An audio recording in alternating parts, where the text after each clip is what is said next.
son oraciones, son la expresión de todo ser humano en diferentes momentos de la vida, ya sea en la alegría, ya sea en la tristeza, ya sea en la persecución, ya sea en el dolor. Sabemos que nosotros tenemos nuestra confianza en el Señor, y aquí en esos momentos es cuando nosotros sacamos todo lo que está profundo de nuestra alma. Y los salmos es esa experiencia de todas estas personas que vivieron cada uno de estos momentos.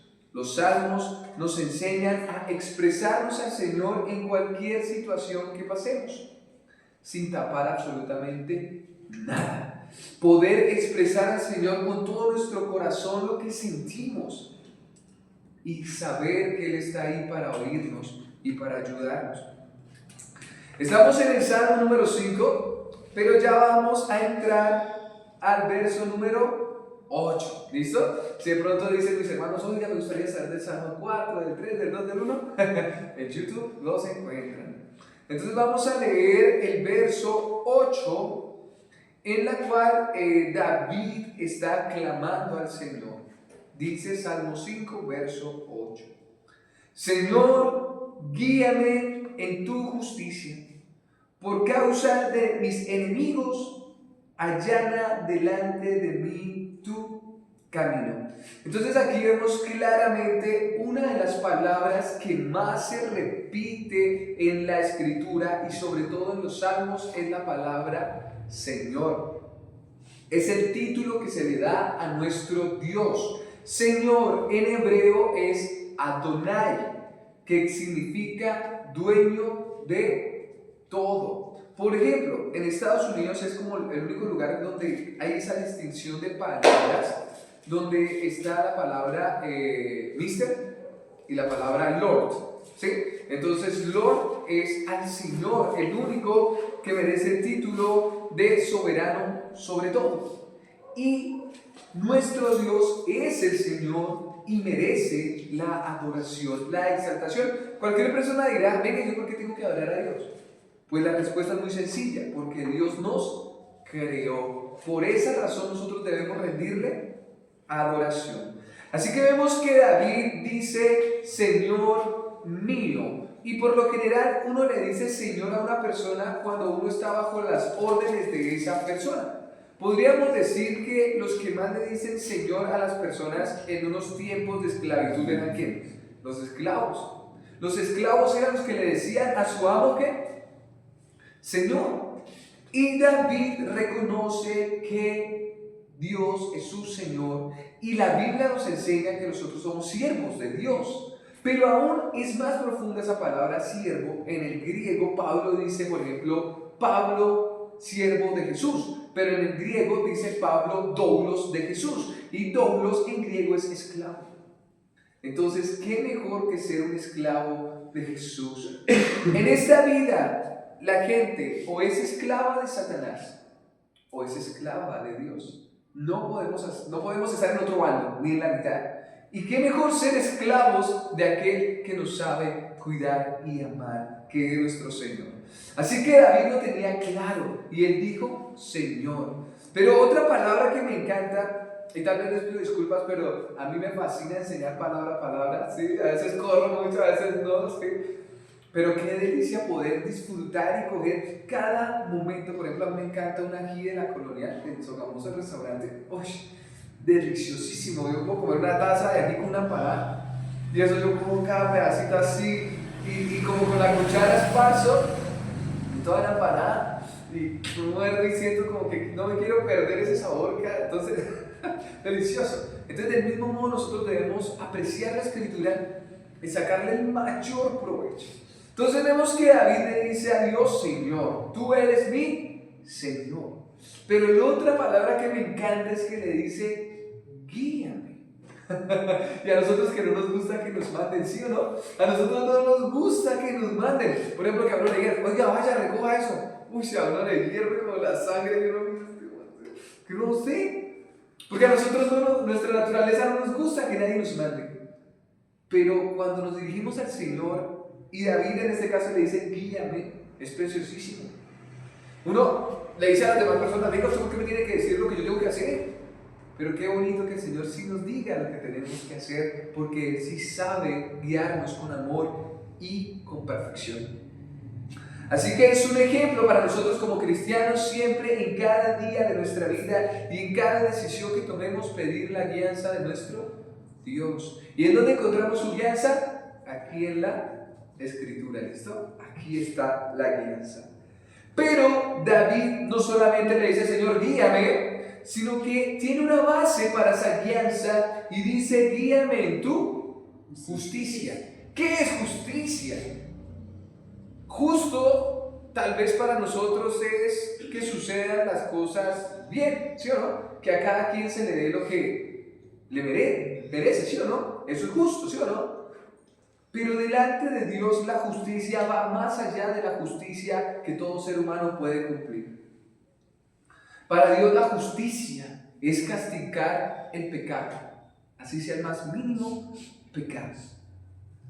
Así que David dice, Señor, guíame en tu justicia. O sea, como diciéndome, Señor, obra conforme a ti que tú eres el juez. O sea, como en otras palabras, paga conforme a mis obras. Pero ¿qué sucede con esto?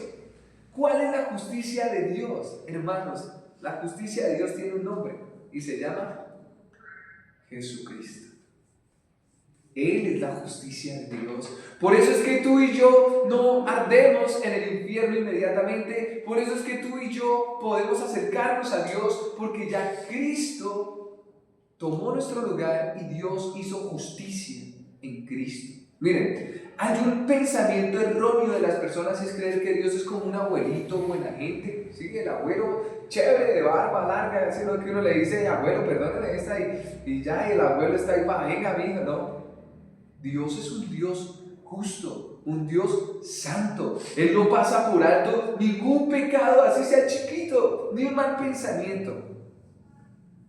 Y en esto vemos la grandeza de Jesús, que Él cargó sobre sus hombros nuestra maldad y sobre Él cayó la justicia de Dios, el juicio de Dios. Miren que hace poco sucedió algo en la casa.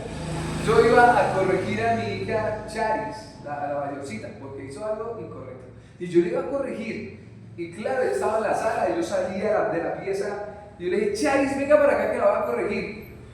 Y en ese momento viene Victoria, la del medio, y abre sus manos así en la puerta. Y yo iba para allá y ella se me atraviesa y me dice, no le pega a mi hermana. Así se atravesó con sus bracitos. Y en ese momento yo como que frené, y una niña de 2 años y medio y así. Y yo analizaba y decía, wow, Jesús tomó nuestro lugar. Él se puso en la mitad entre el castigo que tú y yo merecíamos para salvarnos. Y Él recibió el castigo por nosotros. Así que David, en otras palabras, está diciendo, Señor, en tu misericordia, guíame. En Cristo, guíame. Porque solamente es la justicia de Dios que podemos ser salvos. No hay otra manera. Nosotros no podemos hacer las cosas perfectas, hacer las cosas bien. Nuestra justicia, dice la Biblia, es injusticia. Así que la única manera de presentarnos justos ante Dios es en medio de Jesús. No hay otra manera, no hay otra forma. Es imposible lograrlo. Así que damos gracias a Dios porque Jesucristo es nuestra justicia. En otras palabras, Cristo cumplió la tarea, lo hizo perfecto y además escribió ahí en el papel de la tarea, escribió Daniel, Jesús, Adán, a Isabel, David, y pasa, y mi hermana hermana Pablo, ¿sí? Y la hermana Pablo, ahí atrás, alcanzó. Pero mira que es nuestra esperanza en el Señor y por eso vivimos tan agradecidos con Cristo, porque Él tomó nuestro lugar. Así que David le dice, Señor, guíame en tu justicia por causa de mis enemigos. Miren en este verso, oye, es espectacular. A ver, les hago una pregunta. Por Chocolatina Jumbo, ahí está. Sí, la Daniela dice, aquí fue, ¿sí o no? Aquí fue. Por Chocolatina Jumbo, ¿Cuál es el principal enemigo del ser humano?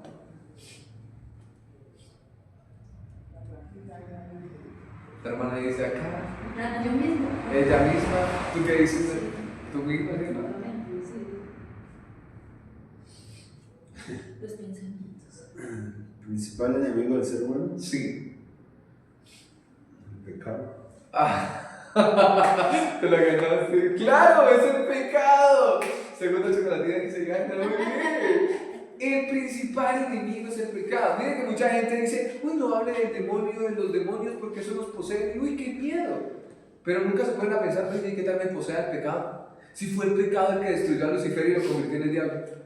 El pecado es el enemigo más monstruoso, es el enemigo más grande que tú y yo podemos tener. Es el pecado. Y nos tenía esclavizados con cadenas a tal punto que hacíamos lo malo y nos gustaba, nos encantaba. Pero cuando Cristo vino con esas cadenas y nos hizo libres, y ahora nosotros seguimos a Jesús no con cadenas, sino le seguimos libremente porque sabemos que fuera de Él no tenemos esperanza.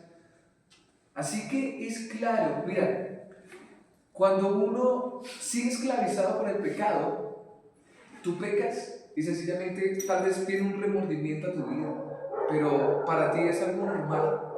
Cuando por ejemplo yo robaba de joven, yo decía: bobo el que se debe robar, ¿sí o no? Perdió, ¿sí o no? Perdió, vaina, perdió, ¿sí o no? Y uno era tan descarado que los amigos, oiga, digo, no, perdió, ¿por qué no? Perdió. Y uno era así, ¿sí o no? Y obviamente uno tenía que cuidarse porque también los otros eran ¿sí o no? Así como la canción esa que decía, mamá siempre me decía, con nombre de efecto, ratón y queso, amigos son. O sea, esa era nuestra vida antes de pecado. Nos gustaba pecar, nos encantaba. Y a veces sentíamos remordimiento como que, ay, pobrecita la persona, ¿sí o no? Pero por algo le pasan las cosas justificadas, pues algo habrá hecho para que le pase eso. Pero nosotros ahora, sabiendo que Cristo nos ha libertado del pecado, clamamos al Señor como David y le decimos: Señor, guíame conforme a tu justicia por lo que tú haces, tus obras, a causa de mis enemigos. Podríamos interpretar el siguiente verso: Señor, ayúdame, guíame a causa del pecado que me persigue. ¿Sí me puedo entender? David prácticamente está diciendo: Señor, todo lo que yo pueda hacer por la influencia del pecado va a ser un error. Por eso necesito que tú me guíes. Si nos dejaran a nosotros la dirección de nuestra vida, nos la tiramos, nos arruinamos. Pero gloria a Dios, que Dios envió al buen pastor para que buscara su oveja, para volvernos a llevar ¿a dónde? Al redil. Así que tenemos por claro que el primer enemigo del ser humano es el pecado. Y obviamente el segundo enemigo pues es Satanás, que él está como el de marketing, ¿no? Él es el de campaña, el publicidad, 2x1, venga así, barato, pague a 58 cuotas. Sí, o sea, él es el que a usted le ofrece los planes para pecar de una manera increíble. Y le da crédito y cupo y todo, mejor dicho. Ahora, la Biblia dice que David dice en este punto: Señor, allana delante de mí tu camino, o endereza delante de mí tu camino. Oye, esto es espectacular, mira. David le dice al Señor: Señor, guíame, ¿por dónde debo andar? ¿Sí? Pero David no solamente le está pidiendo guianza, sino David tiene tanta confianza en el Señor y menos confianza en sí mismo, que le dice: Señor, tú me puedes decir por dónde caminar, pero es que yo soy tan burro y tan bruto que me puedo caer. Así que por favor quita las piedras, por favor arregla el piso. Sí, o sea, porque es que David decía, o sea, somos pequeños, él decía: soy pecador. Así que nosotros debemos tener tal confianza en el Señor que debemos decirle: Señor, guíame, pero también, Señor, ayúdame a que no haya tantos tropiezos en mi camino, ¿sí? Miren, un animalito puede ir corriendo por la selva, un venado, a toda máquina, y se estrella con una piedra y se cae, ¿sí? Pero ténganlo por seguro, hermanos, que cuando se devuelve, no se estrella en esa piedra. Y nosotros como seres humanos, ¿qué hacemos? La vida nos agarraba y ¡pum! Como los Simpsons, ¿no? Homero Simpson, ¿no? Que se comió un brócoli y se murió, ¿no?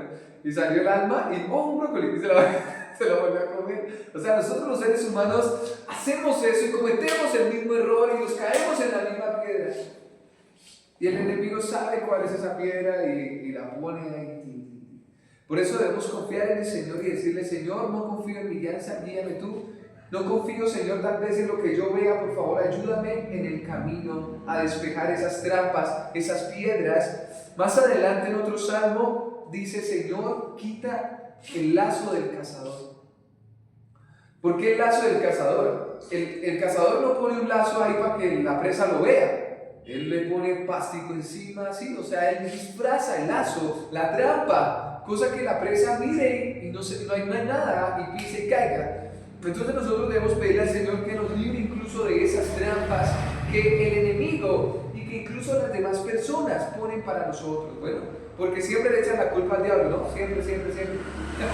Alguien decía que una vez encontraron por allá en una laguna llorando al diablo porque le echaban la culpa de todo. Y miren que no es así. Nosotros somos también los que voluntariamente hacemos lo malo. Y a veces hasta las mismas personas. Entonces debemos pedirle al Señor que nos guarde de la gente que quiere el mal para nosotros. Miren que a veces nosotros no sabemos quién, pero hay personas que pueden desearnos a nosotros el mal.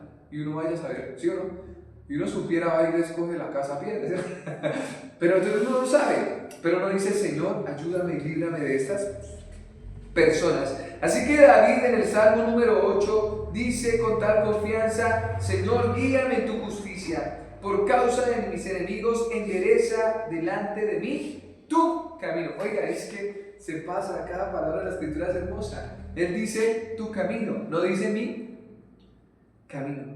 ¿Sí me van a entender? Es el camino del Señor. ¿Y quién es el camino del Señor? Jesucristo. Él dijo: yo soy el camino, yo soy la verdad y yo soy la vida. No dijo: yo soy un camino, yo soy una verdad, yo soy una vida, dando a entender que hay más caminos. No, él dijo: yo soy el camino, yo soy la verdad y yo soy la vida. No existe otro camino, no existe otra verdad y no existe otra vida. Solamente Cristo es nuestro Señor. Podemos pasar al siguiente verso, verso 9. Porque no hay sinceridad en lo que dicen, destrucción son sus entrañas, sepulcro abierto es su garganta, con su lengua hablan lisonjas, o hacen muy suaves sus lenguas. Bueno, esto vamos a explicarlo pedacito por pedacito, ¿listo? Entonces, verso 9. Porque no hay sinceridad en lo que dicen. Miren, hermanos, una persona que no ama a Jesús ama la mentira. Así de sencillo. Una persona que no ama a Dios le gusta mentir, le encanta mentir. Se vuelve un profesional en la mentira, se cree la mentira. Así que nosotros sabemos que una persona que no ama a Jesús, ten cuidado, porque puede hablar muchas mentiras. Si nosotros como cristianos mentimos a veces, y lo decimos con vergüenza y tristeza, así, porque es así. Una mentira, por ejemplo: ya viene para allá, ya está aquí, sí, a 2 cuadras. ¿No? ¿Y dónde está? Levantándose de la cama hasta ahora, ¿sí o no? O a veces, por no asumir nuestros actos, decimos mentiras, ¿sí o no? Por ejemplo, esas preguntas, a mí sí no me gustan esas preguntas que son tan ofensivas. ¿Quién rompió el plato? ¿O quién dejó esto ahí, ¿sí o no? Como buscando el culpable. ¿Para qué? Pues si está roto, alguien lo rompió, ¿sí o no? Entonces lo que hay que hacer es repongámoslo, ¿sí? Pero siempre quieren encontrar al culpable, ¿sí o no? Y entonces la pregunta: ¿quién hizo esto? ¿Quién fue? Y uno ahí, y uno mira a los hijos y uno: ¿a quién le echa la culpa? Fue mi hija. Y yo descarado, ¿no? ¿Sí o no? Le echa la culpa al más débil. Pero entonces, y con vergüenza lo decimos, a veces pecamos, sí, a veces pecamos, mintiendo. Pero damos gracias a Dios porque tenemos a Jesús como nuestro abogado, si no estaríamos perdidos. Pero es una verdad saber que toda persona perversa ama la mentira. Esa persona no dice con vergüenza mentir. Esa persona se la cree y dice: esto es real, ¿sí o no? ¿Es que no me cree? ¿Sí? ¿Es que me cree mentiroso? Te lo enfrenta a uno. ¿Es que me cree mentiroso? Pregúntale, ¿sí o no? O sea, increíble. Pero nosotros, incluso a veces cuando mentimos, hermanos, ¿por qué pasa? Inmediatamente el Espíritu Santo nos redarguye y nos muestra nuestro error. Y nosotros decimos: ¿Sí o no? Como que la embarré, perdóname, Señor. Y uno se siente tan mal que uno quisiera devolver el tiempo, ¿cierto? Pero damos gracias a Dios que Jesús pagó por esta maldad y que Él mismo se encarga de limpiarnos, de perfeccionarnos. O sea, hermanos, cada día que pasa, cada mes que pasa, cada año que pasa, que estemos junto a Jesús, nuestras mentiras serán cada día menos. Nuestras malas palabras serán cada día menos, porque el Señor nos está moldeando a su imagen. ¿Listo? Y Él nos va a dar la capacidad y la fuerza para dejar de decir tantas mentiras, tantas groserías, ¿sí? Porque a uno, pues, o sea, estamos en esta carne y se sabe, ¿sí? Pero de todas maneras, ahí nos damos cuenta de nuestro estado del corazón. Porque Jesús dijo que de la abundancia del corazón habla la boca. ¿Usted quiere saber qué hay en el corazón de una persona? Escúchelo hablar. Y es que este doble, yo no sé cuántas tiene. ¿De qué está lleno ese corazón? Pero cada vez que nos llenamos más y más de la palabra de Dios, Él va limpiándonos poco a poco. Así que David está señalando a aquellos que no temen a Dios y dice, no hay sinceridad en lo que dicen, destrucción son sus entrañas. O sea que prácticamente lo que dicen es que dentro de ellos sale la muerte, la destrucción. O sea, lo que ellos hablan en sí, su objetivo es destrucción, es la muerte, es derribar a una persona. Son personas que calumnian, son personas que siembran cizaña, son personas que provocan guerras. Por eso Santiago dice que de una llave, tú abres la llave y no te va a salir agua dulce y agua amarga a la vez. O sale agua dulce o sale agua amarga. Entonces, del mismo modo, de nuestra boca debe salir palabras de bendición y no de maldición. ¿Listo? Entonces, lo que Santiago nos dice es que lo correcto es que tú estés bendiciendo todo el tiempo al prójimo. Pero sucede que a causa del pecado nosotros a veces estamos lanzando ¿qué? Agua amarga, ¿cierto? Y eso es lo que nosotros debemos identificar y darle gracias a Dios. ¿Por qué? Cuando de nosotros sale una serpiente, de nuestra lengua sale una serpiente, sale un lagarto, sale veneno, ¿sí? ¿No? Nosotros debemos decir, Señor, te necesito, ayúdame. Y qué bueno que pasen a veces estas cosas, porque así nos damos cuenta que no somos Dios.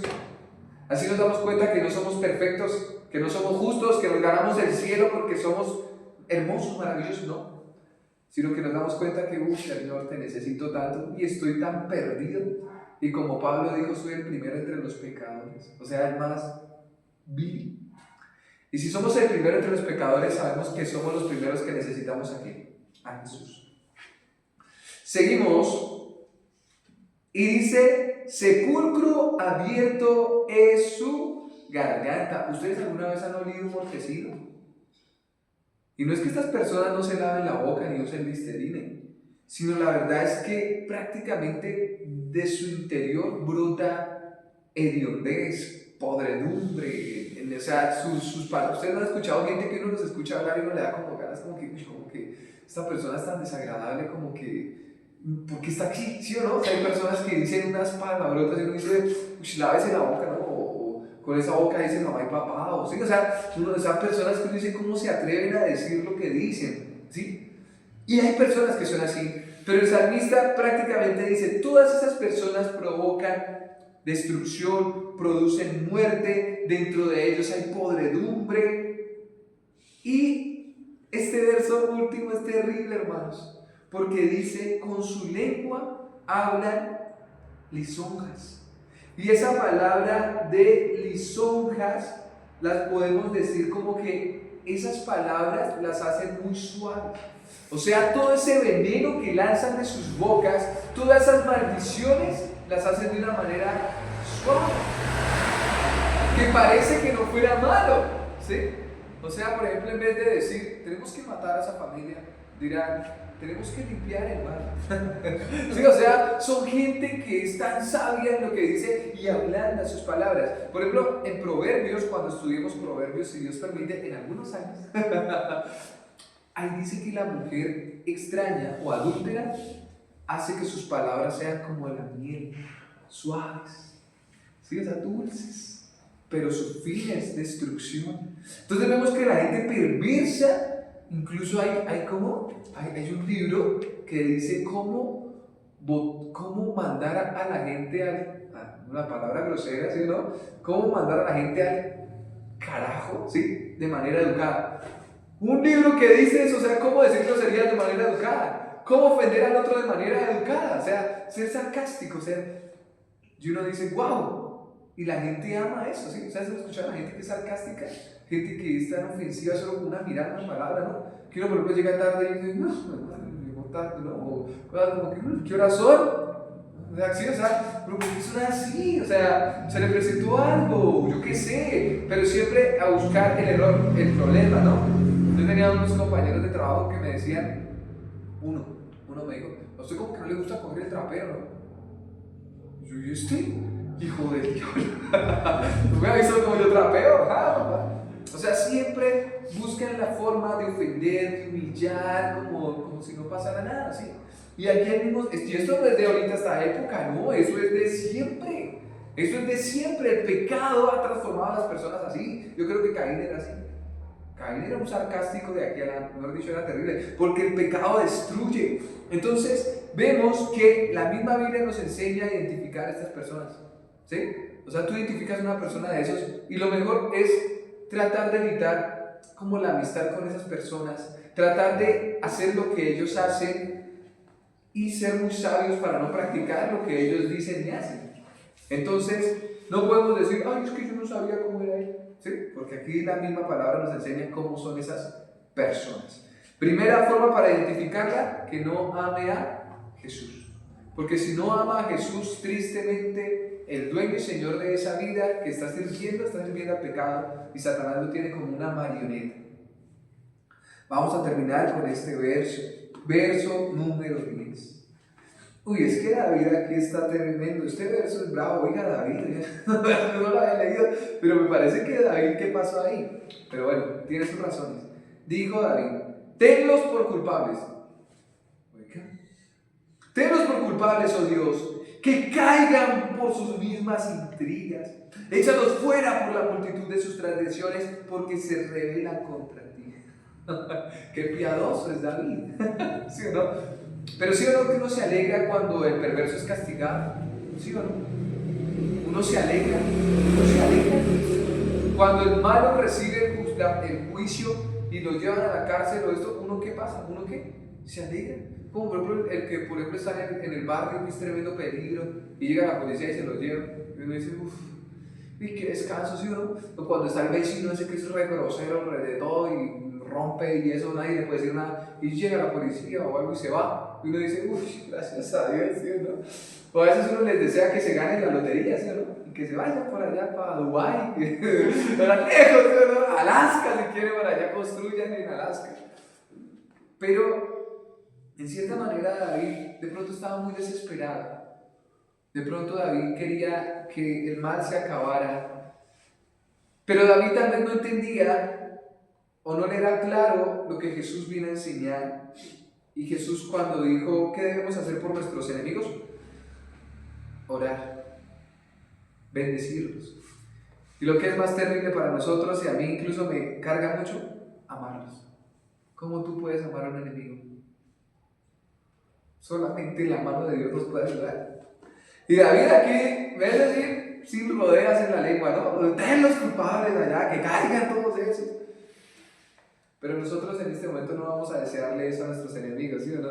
Que les caiga un rayo, que los parta un tren, que es las canciones, ¿sí o no? Sino nosotros debemos decir, Señor, ojalá pues en tu misericordia, sálvalos.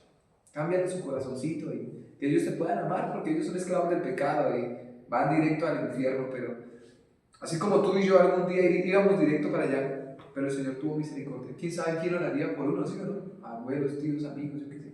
Pero Dios tuvo misericordia y nos ha rescatado. Así que vamos a dejar solo ese primer versito del 10. Voy a dejar hasta acá para continuar la próxima predicación, si Dios lo permite. Tenlos por culpables, oh Dios. David no solamente, digamos, le dijo a Dios, tenlos por culpables. ¿Por qué? Porque todo ser humano delante de Dios es culpable. No hay nada que hacer. Todo ser humano delante de Dios es culpable. Todos somos culpables.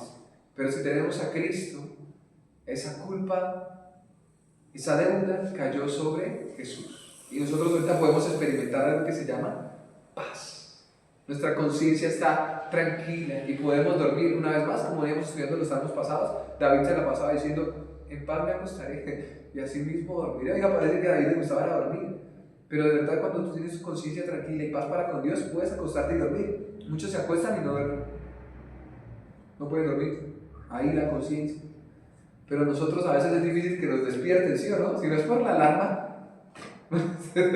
Dijo el pastor Eduardo que el Señor da como descanso a sus amados. En la escritura lo dice. Y él dice que el Señor me ama mucho. Me gusta dormir. Entonces yo creo que sí, el Señor nos ama mucho porque podemos descansar y dormir. Vamos a dejar hasta ahí.